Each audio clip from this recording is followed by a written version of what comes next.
ഞാനൊരു ചരിത്രം പറഞ്ഞു നിർത്താം. ഒരു അൽഹംദുലില്ലാഹയുടെ ചരിത്രം ഞാൻ പറയാം. എന്റെ പ്രിയപ്പെട്ട സഹോദരങ്ങളെ, സഹോദരിമാരെ, ഒരു ചരിത്രം പറഞ്ഞു തരാ. എപ്പോഴും നിന്റെ നാവിന്റെ മുമ്പിൽ വരേണ്ട ഒരു വാചകമാണ് അൽഹംദുലില്ലാഹ്. അല്ലാഹുവിന് ഇഷ്ടമാണെന്നറിയുമോ പെങ്ങളെ? ഈ ഒരു വാചകം അല്ലാഹുവിന് വല്ലാത്ത ഇഷ്ടമാ മോളെ. അതുകൊണ്ട് എന്തു വന്നാലും പറയണം അൽഹംദുലില്ലാഹ്. മഹാനായ നബി മുഹമ്മദ് മുസ്തഫ സല്ലല്ലാഹു അലൈഹി വസല്ലമ തങ്ങൾ അവിടെന്ന് പറഞ്ഞല്ലോ. ഞാനൊരു ചരിത്രം പറഞ്ഞു തരട്ടെ. മഹാനായ അബൂ തൽഹ റളിയല്ലാഹു തആല അൻഹു, അബൂ തൽഹ റളിയല്ലാഹു തആല അൻഹുവിന് തന്റെ പൊന്നാര മകനോട് വല്ലാത്ത സ്നേഹമാണ്. എവിടെ പോയാലും മകന്റെ കൈപിടിച്ചുകൊണ്ട് നടക്കുകയാണ്. പൊന്നുമോനോട് വല്ലാത്ത സ്നേഹമായിരുന്നു. അവസാനം പടച്ചവനെ അബൂ തൽഹ റളിയല്ലാഹു തആല അൻഹു ഒരു ദിവസം അവിടെ നിന്ന് യാത്ര പോകുമ്പോ തന്റെ പൊന്നാര മകനെ കെട്ടിപ്പിടിച്ച് ചുംബനം കൊടുത്തിട്ട് തന്റെ പ്രിയപ്പെട്ട ഭാര്യ ഉമ്മു സുലൈമിന്റെ കയ്യിൽ ഏൽപ്പിക്കുകയാ. എന്റെ പൊന്നുമോനെ പൊന്നുപോലെ നോക്കണമെന്ന് പറഞ്ഞ് ഏൽപ്പിക്കുകയാണ്. അവിടെ നിന്ന് പടച്ചവരെ മനസ്സില്ല മനസ്സോടെ വീട്ടിൽ നിന്ന് പോകുകയാ. പടച്ചവനെ ദിവസങ്ങൾ കഴിഞ്ഞു. അബൂ തൽഹ തങ്ങളുടെ പൊന്നാര മകൻ അവിടെ നിന്ന് പനി പിടിക്കുകയാ.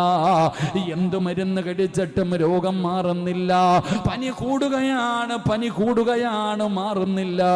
അവസാനം പടച്ചവനെ ഭർത്താവ് വീട്ടിലില്ലാത്ത സമയത്ത് തന്റെ പൊന്നാര മകനങ്ങോ മരണപ്പെടുകയാ. പടച്ചവനെ ഉമ്മ സുലൈം എന്ന് പറയുന്ന പെണ്ണ് മാത്രം, ഉമ്മ മാത്രം വീടിന്റെ അകത്ത് തന്റെ പൊന്നാര മകന്റെ ജനാസയുടെ മുമ്പിൽ ഇരുന്ന് കരയുകയാണ്. എന്ത് ചെയ്യണമെന്നറിയില്ല. സമാധാനിപ്പിക്കാൻ പോലും ഒരാള് കൂടെയില്ല. എന്റെ പ്രിയപ്പെട്ടവരെ, അല്ലാഹുവിന്റെ പ്രവാചകൻ സല്ലല്ലാഹു അലൈഹി വസല്ലമ തങ്ങളോട് പറഞ്ഞു, നബിയേ എന്റെ പൊന്നാര മകന് മരണപ്പെട്ടു പോയി നബിയേ. നബി തങ്ങൾ പറഞ്ഞു, ഇന്നാ ലില്ലാഹി വ ഇന്നാ ഇലൈഹി റാജിഊൻ. ഉമ്മ സുലൈമിനോട് പറഞ്ഞു, ക്ഷമിക്കും സുലൈം, അൽഹംദുലില്ലാഹ് പറ ഉമ്മ സുലൈം. അല്ലാഹുവിന്റെ പരീക്ഷണമാണ് ഉമ്മ സുലൈം. അല്ലാഹുവിന്റെ പ്രവാചകൻ അവിടെ നിന്ന് സമാധാനിപ്പിക്കുകയാ. പടച്ചവനെ അവസാനം തന്റെ പൊന്നാന മകന്റെ ജനാസ ഖബറടക്കി. അബൂ തൽഹ റളിയല്ലാഹു തആല അൻഹു പടച്ചവനെ ഒന്നും അറിഞ്ഞിട്ടില്ല. തന്റെ വീട്ടിലേക്ക് മടങ്ങി വരികയാണ്. തന്റെ പൊന്നാര മകൻ മരിച്ചതറിഞ്ഞിട്ടില്ല. വീട്ടിലേക്ക് മടങ്ങി വരുമ്പോ ഉമ്മു സുലൈം ചിന്തിക്കുന്നു, അല്ലാഹ് കിടന്നിട്ടുറക്കം വരുന്നില്ല. നാളെ ഭർത്താവ് വീട്ടിലേക്ക് വരുമല്ലോ. മകനെ കുറിച്ച് ചോദിച്ചാ ഞാൻ എന്തു പറയും പടച്ചവരെ? മകൻ മരിച്ചുപോയെന്ന് പറഞ്ഞാ തകർന്നു പോകുമല്ലോ. ഉമ്മു സുലൈം അവിടെ നിന്ന് തീരുമാനമെടുക്കുകയാണ്. പിറ്റേ ദിവസം കുളിച്ച് ഒരുങ്ങി വീടിന്റെ മുമ്പിൽ നിൽക്കുകയാണ്. ഭർത്താവ് വീട്ടിലേക്ക് കടന്നു വന്നു. ദുഃഖങ്ങൾ മുഴുവനും മനസ്സിന്റെ ഉള്ളിൽ കടിച്ചമർത്തിയിട്ട് തന്റെ ഭർത്താവിനെ ചിരിക്കുന്ന മുഖത്തോടെ അവിടെ നിന്ന് യാത്ര കഴിഞ്ഞ് വീട്ടിലേക്ക് വരുന്ന ഭർത്താവിനെ സ്വീകരിക്കുകയാ. വീടിനകത്ത് കയറി, എന്റെ മകനെവിടെ, എന്റെ മകനെവിടെ? അബൂ തൽഹ തങ്ങളെ ചോദിക്കുമ്പോ പറഞ്ഞു, ഒരു സ്ഥലം വരെ പോയിരിക്കുകയാ. പടച്ചവനെ അതാ തന്റെ ഭർത്താവിന് കുളിക്കാ വെള്ളം കൊടുത്തു, കടിക്കാ ഭക്ഷണം കൊടുത്തു. ഉമ്മു സുലൈം ചിന്തിച്ചു, അല്ലാഹ് ഭർത്താവിന് ആഗ്രഹമുണ്ടല്ലോ, സാധിപ്പിച്ചു കൊടുക്കൽ എന്റെ ബാധ്യതയാണല്ലോ. രണ്ടുപേരും കൂടെ കിടപ്പറയിലേക്ക് കയറി ശാരീരികമായി ബന്ധപ്പെട്ടു. പടച്ചവനെ എല്ലാ ആഗ്രഹങ്ങളും സാധിപ്പിച്ചു കൊടുത്തു. വീട്ടിലേക്ക് കയറി വന്നപ്പോഴേ മകൻ മരിച്ചുപോയെന്ന് പറഞ്ഞ് വേദനിപ്പിച്ചില്ല. വീടിനകത്ത് വിളിച്ചു കയറ്റി, കുളിക്കാ വെള്ളം കൊടുത്തു, കടിക്കാ ഭക്ഷണം കൊടുത്തു, തന്റെ ആഗ്രഹം സാധിപ്പിച്ചു കൊടുത്തു. എല്ലാം കഴിഞ്ഞിട്ട് തന്റെ പ്രിയപ്പെട്ട ഭർത്താവായ തൽഹ റളിയല്ലാഹു തആല അൻഹുവിന്റെ നെഞ്ചില് തല വെച്ച് കിടന്നിട്ട് ഉമ്മു സുലൈം ചോദിക്കുന്നു, ത്വൽഹാ ആരെങ്കിലും അമാനത്തായ ഒരു വസ്തു നമുക്ക് നൽകി തിരിച്ചു ചോദിക്കുമ്പോ കൊടുക്കണോ തൽഹ?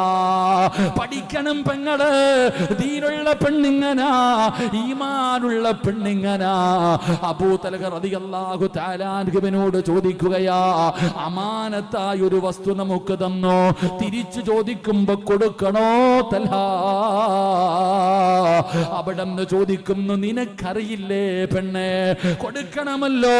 അമാനത്ത് തിരിച്ചു ചോദിച്ചാ കൊടുക്കണമല്ലോ, അത് നമ്മുടെ ബാധ്യതയാണല്ലോ. അബൂ തൽഹ റളിയല്ലാഹു തആല അൻഹു പറയുമ്പോ ഉമ്മു സുലൈമ കരയുകയാ. അതുവരെ ക്ഷമിച്ചിരുന്ന ഉമ്മു സുലൈം അവിടെന്ന് പൊട്ടിക്കരയുകയാണ്.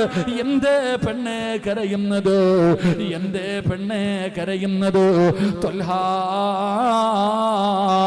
അല്ലാഹു നമുക്ക് അമാനത്തായി തന്ന നമ്മുടെ മകനെ അല്ലാഹു തിരിച്ചെടുത്തു. തൽഹാ, നമ്മുടെ പൊന്നുമകന് മരിച്ചുപോയി. തൽഹാ, അബൂ തൽഹ റളിയല്ലാഹു തആല അൻഹു തകർന്നു പോയടോ. പടച്ചവരെ, സഹിക്കാൻ പറ്റിയില്ല. തന്റെ പൊന്നാര മകൻ മരണപ്പെട്ടെന്ന് കേട്ടപ്പോ അവിടെന്ന് വല്ലാതെ തകർന്നു പോവുകയാണ്. അബൂ തൽഹ റളിയല്ലാഹു തആല അൻഹുവിന് സങ്കടമായി. പടച്ചവനെ, വീട്ടിലേക്ക് കയറി വന്നപ്പോ ഇവൾ എന്നോട് പറഞ്ഞില്ലല്ലോ, ഇവള് മറച്ചു വെച്ചല്ലോ, ഇവള് കിടപ്പറയിലേക്ക് വിളിച്ചു കയറ്റിയല്ലോ. സങ്കടം സഹിക്കാൻ പറ്റിയില്ല. ഇലാ ഹദ്റത്തി റസൂലില്ലാഹ്, നബി തങ്ങളുടെ ചാരത്ത് ചെന്നിട്ട് പറയുന്നു, നബിയേ, യാ റസൂലല്ലാഹ്, ഉമ്മു സുലൈമിനെ എനിക്ക് വേണ്ട നബിയേ. എന്തേ തൽഹ, എന്റെ മകൻ മരിച്ചത് പറഞ്ഞില്ല നബിയോ? അല്ലാഹുവിന്റെ പ്രവാചകനോട് അവിടെന്ന് പറയുമ്പോ നബി തങ്ങൾ ചോദിക്കുന്നു, തൽഹ, ഇതുപോലെ സ്വാലിഹത്തായ ഒരു ഭാര്യ അല്ലാഹു നിനക്ക് നൽകിയില്ലേ? 9.5 മാസക്കാലം ഗർഭം ചുമന്ന് മരണവേദനയുടെ വേദനയെന്നത് പ്രസവിച്ച മാതാവിനെക്കാൾ സങ്കടം വേറൊരു മനുഷ്യനുമില്ലല്ലോ.